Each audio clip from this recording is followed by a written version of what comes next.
এর মধ্যে ডিভোর্স না হলেও একটা পিসফুল সমাধান মনে হয় এবার আসা উচিত। প্রতিবেশী রাষ্ট্র শুধুমাত্র প্রতিবেশী রাষ্ট্রই হবে, প্রতিবেশী রাষ্ট্রের সঙ্গে আর কোনো সম্পর্কের দরকার নাই। কেন ভারতের বিরুদ্ধে কথা বললে আমাদের শুনতে হয় পোস্ট ডিলিট করো, না হলে সমস্যা হবে? কিসের সমস্যা হবে? বাংলাদেশে বসে ভারতের বিরুদ্ধে কথা লিখলে সমস্যা তো হয়েছিল। আবরারকে পিটিয়ে এত বেশি পেটানো হয়েছিল, আবরার মারা গেছে। ভারতের বর্ডার থেকে যখন বাংলাদেশে কিছু আসে তখন নিউজ হয় ভারতীয় কৃষককে বাঁচিয়ে দিলেন বাংলাদেশি কোস্টগার্ডরা, ভারতীয় হাতি ভেসে উঠলো বাংলাদেশের কিনারে। আর বাংলাদেশের মানুষ ভারতীয় বর্ডার পার হলো কি হলো না, লাশ ঝুলতে দেখা যায় কাঁটাতারের সাথে। দুই প্রতিবেশী রাষ্ট্রের সম্পর্ক কি এরকম হতে পারে? আমরা ভারতের সাথে এই সম্পর্ক আর চাই না। প্রতিবেশী সম্পর্ক হবে প্রতিবেশীর মতো, আধিপত্যবাদ দুই প্রতিবেশী রাষ্ট্রের মধ্যে আমরা দেখতে চাই না। আমরা মনে করি আওয়ামী রেজিম বাংলাদেশকে ভারতের কাছে বর্গা দিয়ে নিজের চেয়ারের দাম আদায় করেছিল। নতুন বাংলাদেশের চেয়ারও হবে স্বাধীন, বাংলাদেশের মানুষও হবে স্বাধীন।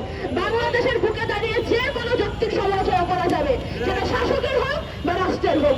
কিন্তু প্রতিবেশী রাষ্ট্রের কোন কুলাঙ্গার হিন্দুত্ববাদী ধর্ম নিয়ে বেচা ব্যবসা করা গতি মিডিয়ার হোক, ভারতীয় মিডিয়ার বিরুদ্ধে কথা বলতে গেলে বাংলাদেশের মিডিয়াগুলো সেই খবর ছাপাতো না এতদিন। কার আঙ্গুলি ইশারায় আমরা নতুন বাংলাদেশ সেই সমস্ত প্রশ্ন খুঁজবো?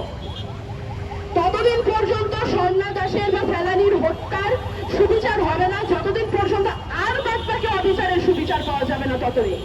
যদি স্বর্ণা দাসের বিচার আদায় করতে হয়, তাহলে ভারতের সাথে বাংলাদেশের যত ধরনের অধস্তন সম্পর্ক রয়েছে এই সবগুলো সুবিচার হওয়া লাগবে।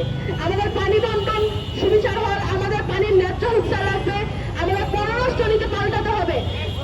বাংলাদেশ থেকে গণহত্যাকারী পালিয়ে গিয়ে কিভাবে ভারত আশ্রয় নিতে পারে কোন গণহত্যাকারী, এই প্রশ্নের উত্তর ভারত সরকারকে দেওয়া লাগবে। ভারত সরকার নাকি তার সেনাবাহিনীকে বলেছে বাংলাদেশের অবস্থার দিকে নজর রেখে প্রস্তুতি গ্রহণ করতে। বাংলাদেশের মধ্যে কি হচ্ছে না হচ্ছে আমি বাংলাদেশের বুকে দাঁড়িয়ে থেকে বলতে চাই, ভারত সরকার আপনার সেনা নিয়ে মাথা ব্যথা থাকার কোনো কারণ নাই। আপনি আপনার দেশের আন্দোলন সামলান, বাংলাদেশ নিয়ে আপনার চিন্তা করতে হবে না। আমরা আমাদের দেশ ঠিকই সাজিয়ে গুছিয়ে নেব। আর আপনি যে গণহত্যাকারীকে আপনার দেশে আশ্রয় দিয়েছেন সেই প্রশ্নের জবাব দেওয়ার জন্য প্রস্তুত হন। বাংলাদেশের মানুষ এখন আর আপনাদের কাছে বর্গা দেওয়া নয়। ফেলানি থেকে স্বর্ণা দাস আমরা প্রত্যেকের হত্যার বিচার চাই, একই সঙ্গে আমরা আবরারের হত্যার বিচার চাই, একই সঙ্গে আমরা সেই সমস্ত প্রশ্নের উত্তরগুলো খুঁজবো।